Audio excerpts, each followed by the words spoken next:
من الشيطان الرجيم بسم الله الرحمن الرحيم الحمد لله وكفى أحمده سبحانه وأشكره وأشهد أن لا إله إلا الله وحده لا شريك له وأشهد أن محمدا عبده ورسوله الأمين صلى الله وسلم عليه وعلى آله وصحبه أجمعين.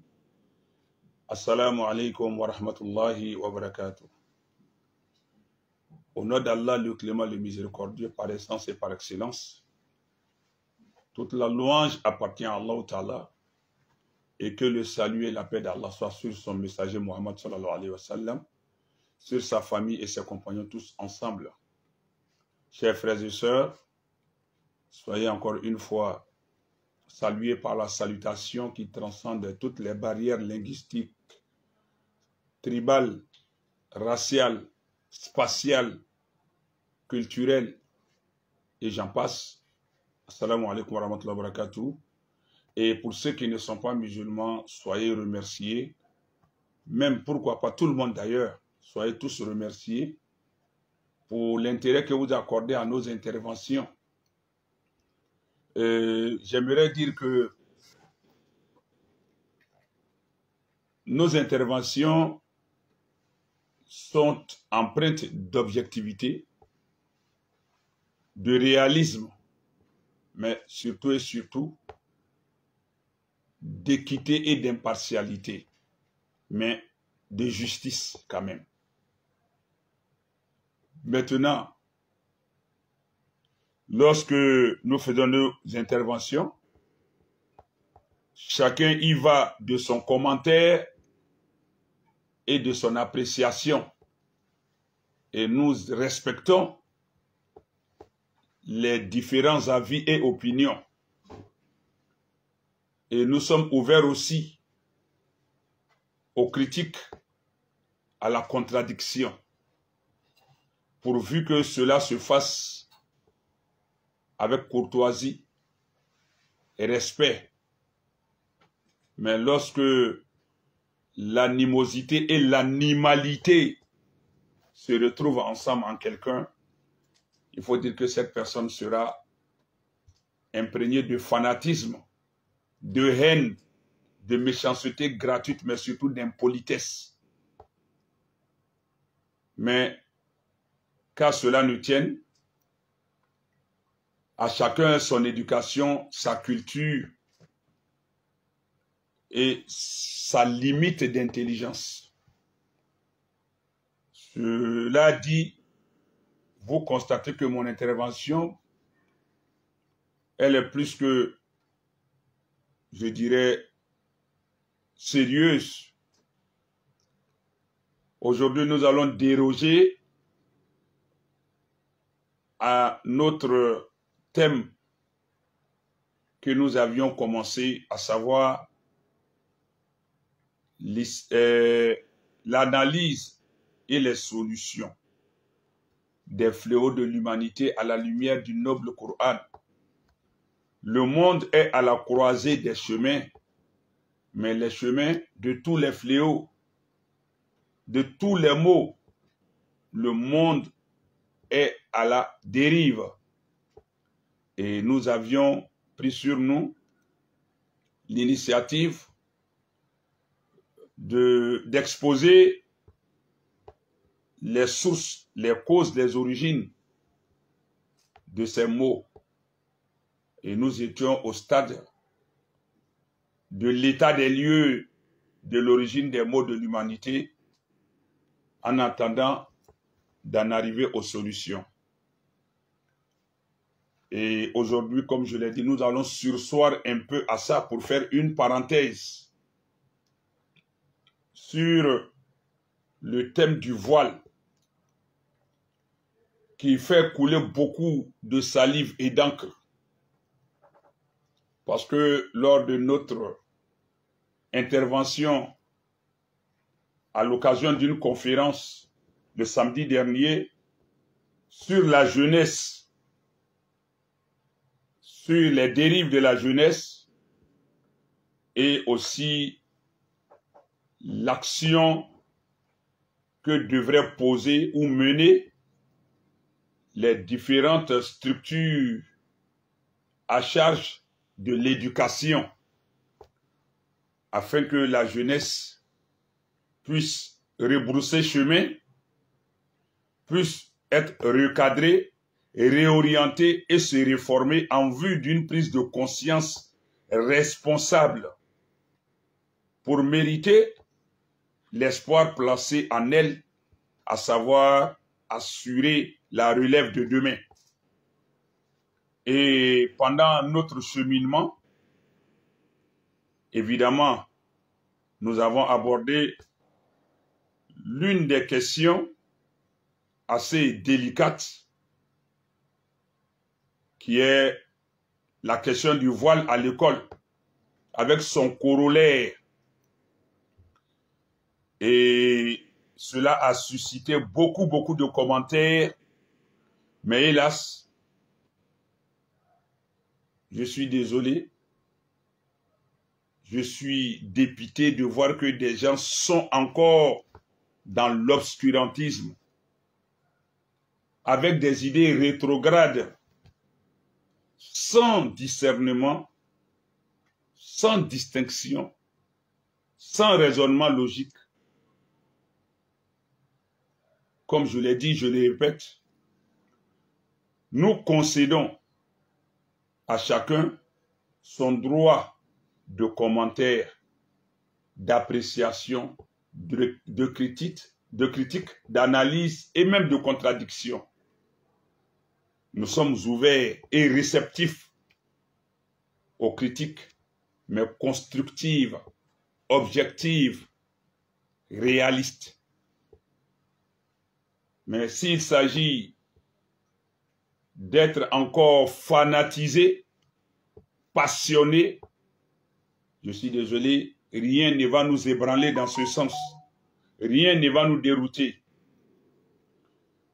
Et avant de rentrer dans le vif du sujet d'aujourd'hui qui concerne exclusivement le voile, je dirais que nous ne sommes nullement habités par quelque esprit de polémique que ce soit. Mais la vérité doit être dite. Quand j'entends des gens dire que la Côte d'Ivoire est un État laïque et dont la laïcité a été transmise ou héritée de la France et que c'est la France qui nous ayant colonisés nous a dicté cette laïcité qui voudrait que l'école soit dépouillée de tous les signes religieux. Et d'autres qui vont jusqu'à dire de façon catégorique, radicale, que le voile ne passera jamais tant que la Côte d'Ivoire existera, ne sera jamais autorisé. J'ai dit que au nom de la laïcité, qui mérite même d'être revue, d'être bien explicitée et expliquée, cette laïcité-là, d'aucuns même se cachent derrière pour régler des comptes à l'islam et aux musulmans. Je dis c'est sans vouloir polémiquer, mais nous disons les choses telles qu'elles sont. Et nous allons les étayer aussi. La laïcité, même aujourd'hui, il faut qu'on arrive à s'entendre sur son vrai sens. C'est un terme galvaudé, c'est un terme bâtard. Parce que la laïcité, à son origine, voudrait dire la démarcation des affaires d'État de la religion. Ça voudrait dire la nette séparation de l'État et de la religion. Je dis bien de l'État et la religion, et non la vie publique. débarrassé de tout signe religieux. Prenons les dictionnaires, prenons le terme dans son étymologie, dans sa source. La laïcité, à l'origine, d'abord, elle n'est propre qu'à la France. Nulle part dans le monde, aucun pays n'a eu affaire à ce terme de laïcité. L'Église ayant échoué à gérer les affaires d'État, c'est ce qui a amené la laïcité, qui était une nette séparation, claire et nette bien sûr, de l'État et de l'Église. À l'origine, ce n'est même pas la religion, l'État et l'Église. Les choses de l'État revenaient aux gens purement non religieux, et la religion était gérée purement et simplement par les religieux. Les affaires d'État et la religion et l'Église devaient être nettement séparées, chacun de son côté. C'était ça à l'origine. Mais avec le temps, la France même ayant peur de l'avancée, de l'évolution, du progrès, du développement, de l'expansion de l'islam,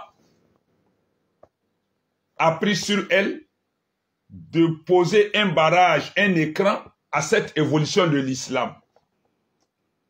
La France a fini par voir en l'islam une bête noire, a vu en l'islam un danger, une menace. Et donc, ce terme a été subtilement dévoyé, galvaudé, pour en faire une affaire publique contre la religion. Sinon, c'est une affaire d'État contre la religion. Il ne faut pas faire l'amalgame. C'est pourquoi nous entendons ici et là liberté d'expression, liberté vestimentaire, liberté de ci, liberté de ça. Ça, c'est purement dans le cadre public, dans la vie publique, dans la vie de tous les jours. La liberté est donnée à chacun d'adopter telle ou telle autre posture, sans toutefois porter atteinte à la bonne marche de l'État, sans toutefois piétiner la liberté de l'autre, sans toutefois gêner l'autre. C'est ça qu'on appelle la liberté.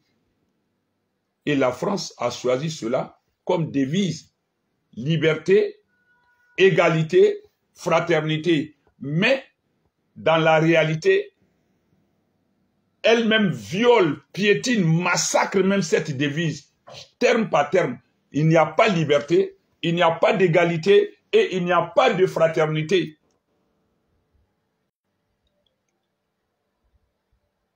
Donc, la laïcité, comme elle a été galvaudée, chacun essaie de lui donner le sens qui lui sied, qui lui convient, de façon objective, selon ses desseins, ses intentions.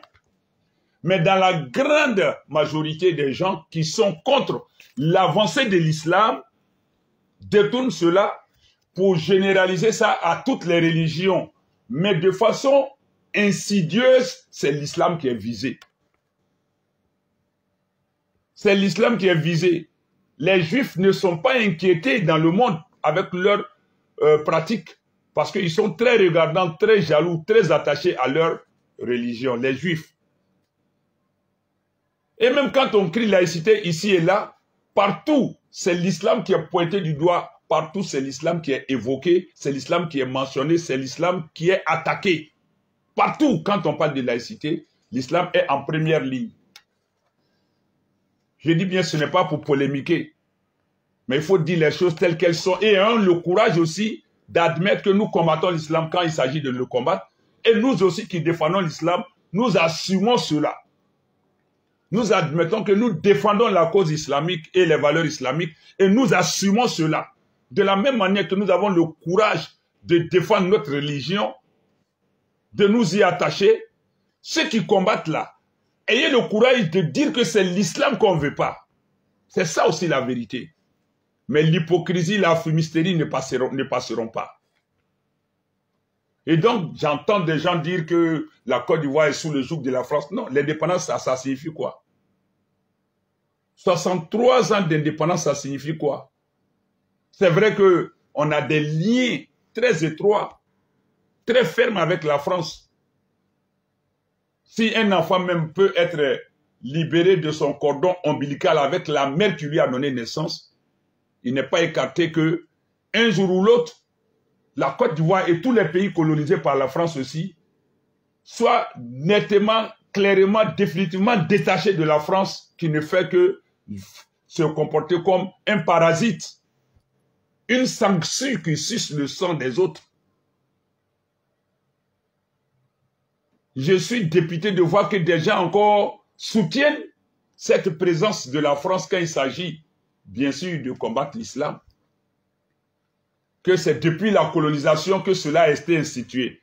Mais nous ne sommes plus des colonisés. Nous ne sommes plus des colonisés. Si eux, ils désirent rester sous le joug de la France, nous, non. Nous voulons notre liberté. Nous avons nos cultures, nos valeurs. Et regardez déjà à l'école primaire, la sexualité enseignée aux enfants. Le sexe masculin est appelé zizi aujourd'hui, devant les enfants. Et le zé, c'est le sexe de la femme. Et on dit aux enfants, j'ai reçu des images, mais pas permis, des manuels scolaires où on fait l'apologie, on vulgarise la sexualité devant des enfants de la maternelle du primaire. Nous ne voulons pas nous exposer au châtiment, à la punition divine. Non. Au massacre. Non. Nous avons nos cultures, nos valeurs. Et donc, la laïcité, si on veut vraiment être équitable, objectif et réaliste, ça devrait plutôt être défini comme l'équité de l'État à l'égard de toutes les confessions religieuses. Alors, le traitement devrait être équitable si l'État devait apporter une assistance donnée, s'intéresser d'une manière donnée aux différentes confessions religieuses, ça devrait être équitable. Si on veut dire laïcité, ça devrait être compris d'une autre manière comme ça. Ou encore carrément la neutralité totale de l'État à l'égard des confessions religieuses. L'État ne s'intéresse à aucune religion. Chacun va se défendre. Ou l'État s'intéresse à toutes les confessions religieuses avec équité, ou l'État se désintéresse de toutes les confessions religieuses, laissant chacun évoluer selon ses potentialités. Équité ou neutralité. Voilà comment on pourrait bien définir la laïcité. Si c'est la séparation, la nette séparation de l'État et de la religion, alors c'est la neutralité carrément. Là, on laisse chacun évoluer sur la place publique et même dans le domaine privé comme il l'entend. Mais dans le respect des lois, de l'ordre, de la sécurité et de la liberté des uns et des autres. Voilà ce que l'État doit garantir. Ou la laïcité, elle est présentée dans le second sens où l'État va s'intéresser aux différents cultes, alors de façon égale et juste et dans l'équité. Mais si la laïcité est présentée comme la neutralisation de la religion, ici, il n'y a pas une autre religion qui est visée si ce n'est l'islam. Il ne faut pas confondre neutralité et neutralisation. La laïcité pourrait avoir à la limite deux sens, de façon raisonnable, équitable, juste, objective et réaliste. C'est l'équité de traitement, de rapport entre l'État et toutes les confessions religieuses, ou tout simplement la neutralité de l'État à l'égard de toutes les confessions religieuses. C'est l'une ou l'autre des deux attitudes. Mais si on rentre dans la troisième attitude, là, ça n'arrange même pas l'État. Parce qu'on ne peut pas neutraliser la chose d'Allah sur la terre d'Allah. On ne peut pas enlever Allah dedans. C'est ce qui explique les mots même de l'humanité aujourd'hui. Le fait de mettre Allah à la touche, le créateur, l'existanciateur, le fait de le marginaliser, de le mettre à la touche. C'est ce qui crée les maux de l'humanité parce que nous-mêmes, nous n'avons même pas l'assurance et la clairvoyance de nos lois, de nos pensées et nos philosophies. Rien ne va dans le monde. Tout est à la dérive. Tout tend vers la catastrophe. Bouleversement climatique, réchauffement climatique, et j'en passe.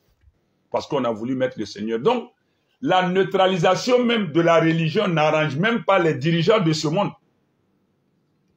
En prenant laïcité comme leitmotiv, comme repère, si on veut lui donner le sens de la neutralisation de la religion, là, le monde est déjà prêt pour la catastrophe ultime, pour l'apocalypse. On ne peut pas penser à la neutralisation. Mais c'est à ça que nous assistons, mais à l'égard de l'islam seul. Partout dans le monde où nous voyons que l'État doit avoir une attitude un peu négative vis-à-vis d'une confession, c'est l'islam qui est visé partout dans le monde. Ayons le courage de dire que c'est l'islam. Et c'est l'islamophobie qui est là. Et donc, nous les musulmans, nous ne devons pas être complexés. Nous devons être fiers de notre religion, jaloux de notre religion et des dignes défenseurs de notre religion, qui n'a que des valeurs. Et aujourd'hui, donc, avec la laïcité, et en parlant, en évoquant l'histoire coloniale de la Côte d'Ivoire, nous disons, sans polémiquer, je dis, je ne veux pas polémiquer, mais l'heure est arrivée de dire la vérité, les musulmans ont été plus lésés.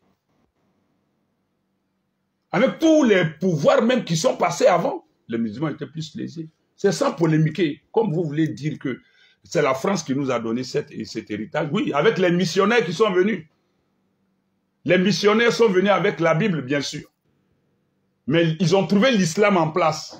Mais le pouvoir est le pouvoir. Il a tous les moyens pour se déployer et même submerger tout ce qui existait avant. Ils ont su éteindre, sinon diminuer la flamme de l'islam. Sinon l'islam a existé ici avant toute autre confession religieuse. Peut-être l'animisme, bien sûr, avant, ou le fétichisme. Donc, la France a voulu imposer son culte qui est le christianisme. Mais Allah en a voulu autrement. L'islam ne s'est pas effondré pour autant. Et je remercie le pouvoir en place qui n'a fait que rétablir une partie de la justice en faisant reconnaître les écoles islamiques en Côte d'Ivoire qui ont, depuis l'indépendance jusqu'à ce jour, jusqu'à l'avènement du nouveau pouvoir, qui étaient sous la tutelle du ministère de l'Intérieur, qui n'étaient même pas reconnus comme des écoles, en tant que des écoles, alors que c'est des milliers, voire millions d'enfants qui étaient sous la charge de ces écoles. Ces enfants étaient devenus des délinquants. Dans les gares, quand on parle de vagabonds, de délinquants, de ci, de ça, c'était les jeunes issus de nos écoles confessionnelles islamiques.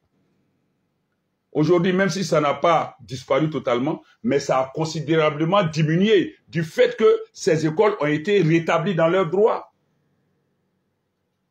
par le pouvoir en place. Nous disons merci au pouvoir en place, au chef de l'État et à son gouvernement. Et qu'Allah leur donne la pleine récompense ici-bas et dans l'au-delà. Mais pour autant, il n'y a pas eu de bruit. Nous avons subi. Nous avons subi. Du fait de la France, bien sûr, que vous évoquez, nous avons subi. Et alhamdoulilah, tous les enfants sont traités à la même enseigne.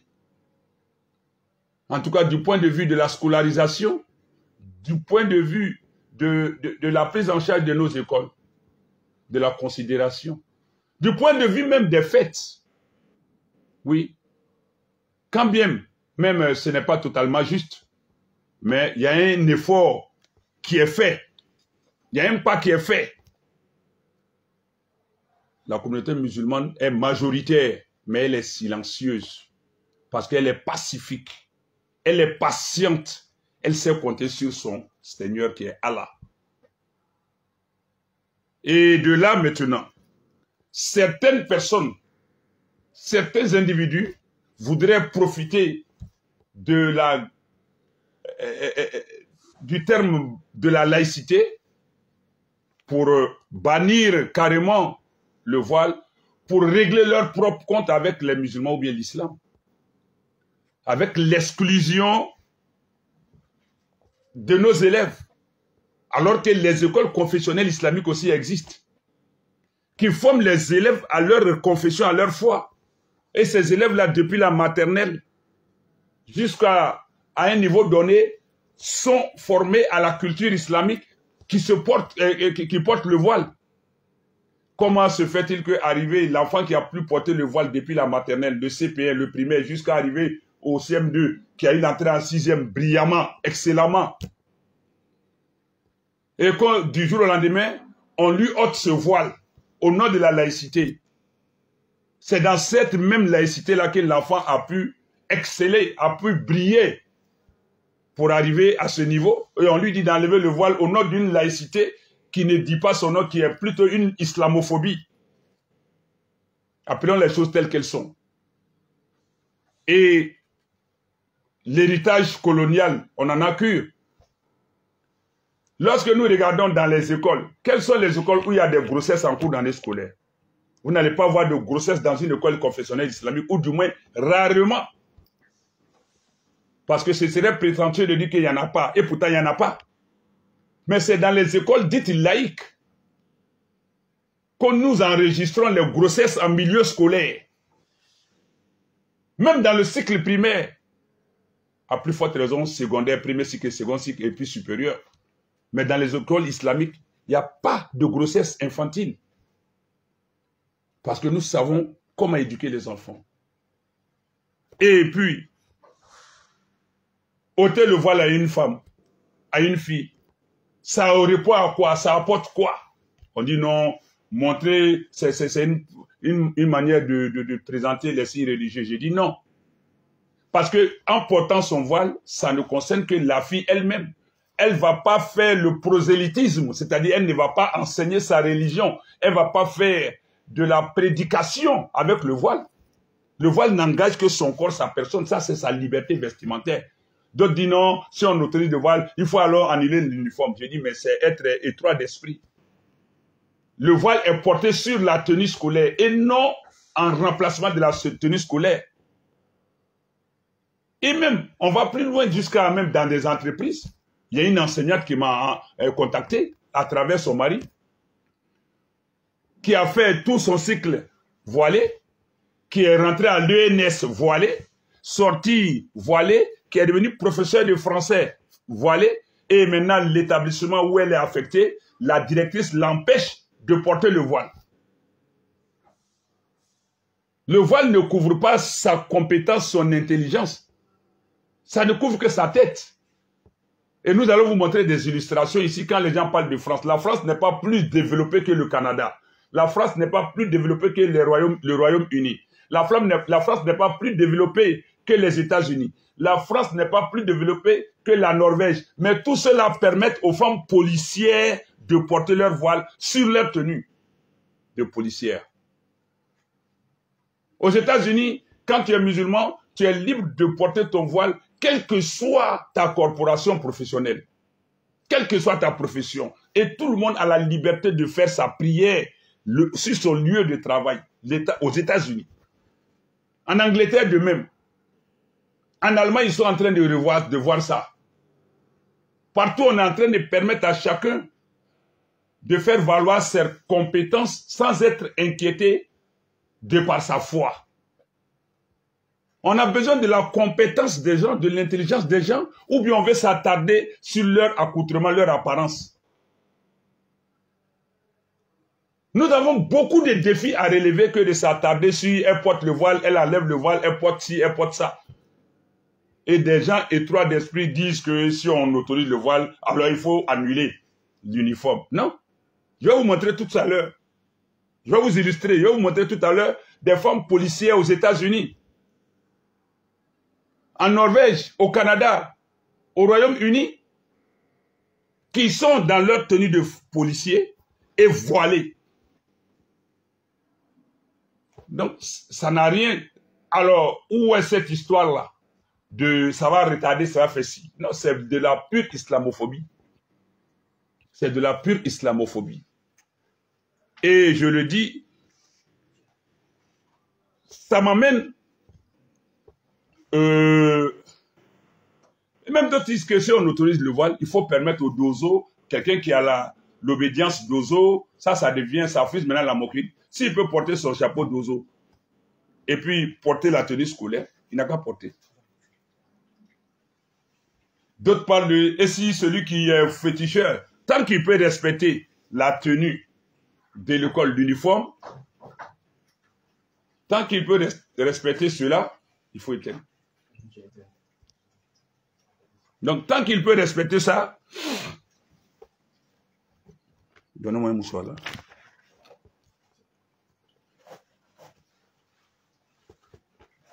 Dépose.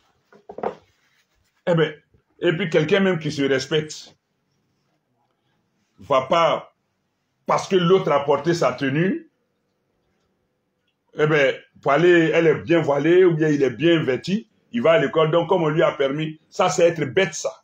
On ne se compare pas inutilement, on se compare à celui qui est en avance sur nous, pour pouvoir l'atteindre ou le dépasser. La tenue d'ozo, on la porte quand? On la porte quand? C'est pour aller à la chasse. Tu ne vas pas porter ça pour aller à l'école. La tenue des féticheurs et autres, c'est pour aller où? C'est pour aller faire leur culte. Mais la fille musulmane qui se voile là, ça fait partie d'elle-même. Ce n'est pas pour aller au culte. Ça fait partie de sa culture religieuse. Elle porte ça pour être décente, pour être pudique. Maintenant, toi, tu vises l'élite, tu veux évoluer dans l'école. Et puis, parce qu'on a permis à la fille musulmane de se voiler pour aller, toi aussi, tu vas porter tes accoutrements de féticheur ou bien de dozo avec toute la souillure, l'odeur et autres. Ben, il faut faire. Si avec ça, tu peux évoluer, tu montres aux gens que tu es respectable ou, je sais pas, il faut le faire. C'est avec la tête, on réfléchit quand même. C'est pas parce qu'on a permis aux musulmans que donc, tous ceux qui n'ont.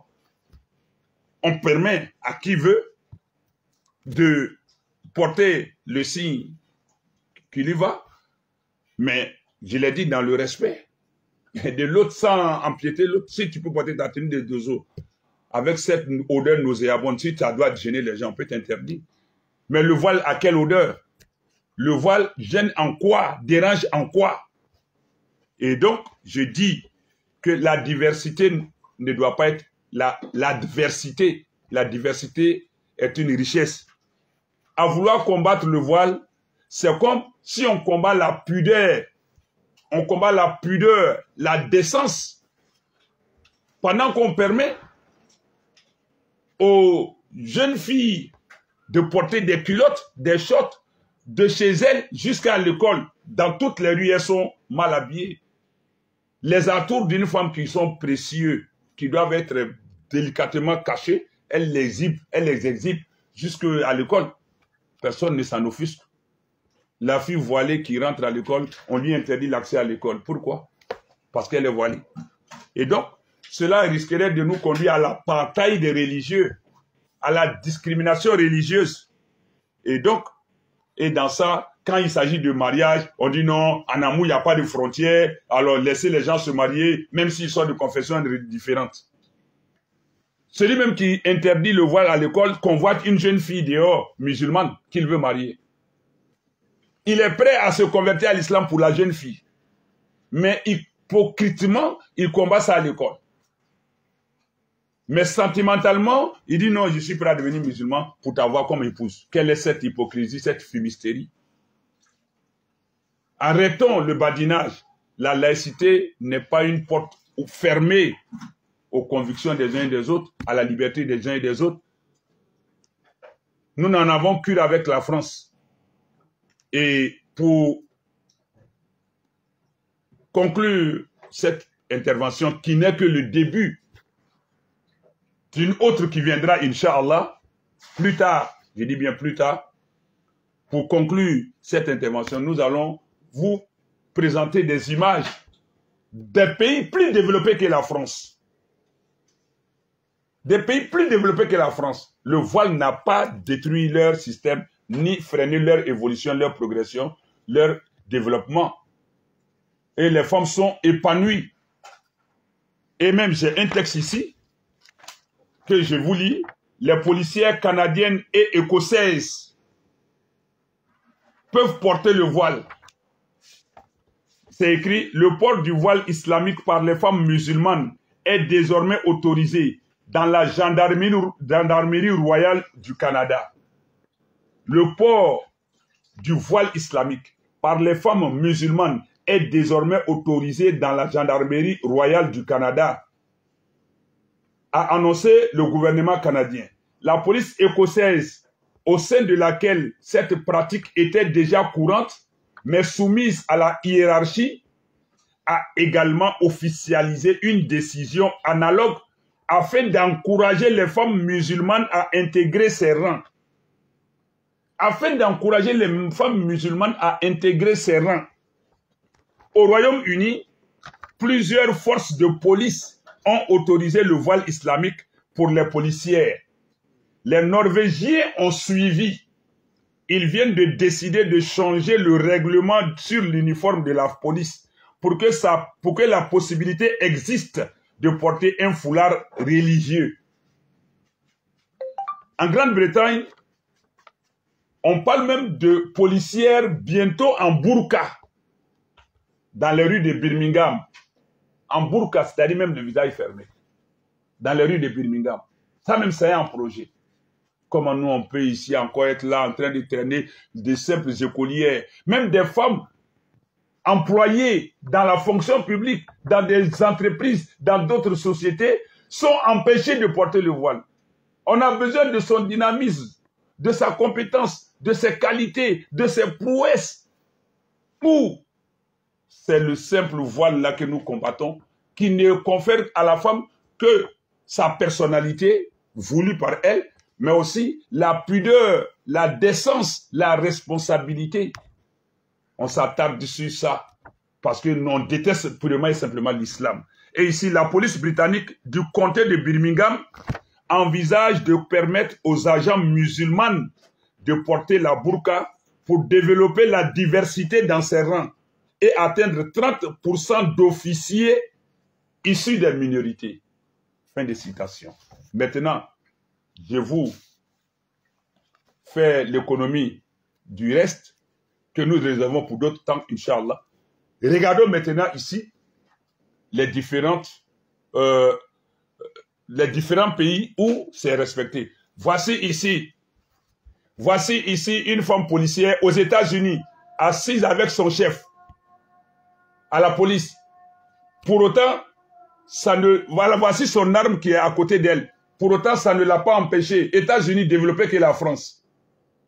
Elle est intelligente, elle donne ses compétences à son pays. Voici une femme policière aux États-Unis. On avance. Voici un policier américain. Un policier aux USA. Voilà. Avec sa barbe et puis son chapeau. Ça ne l'empêche pas d'exercer son travail. On a besoin de la qualité, de la compétence des gens, s'il vous plaît. On avance. Voici une femme policière à Leicester, au Royaume-Uni, en Angleterre.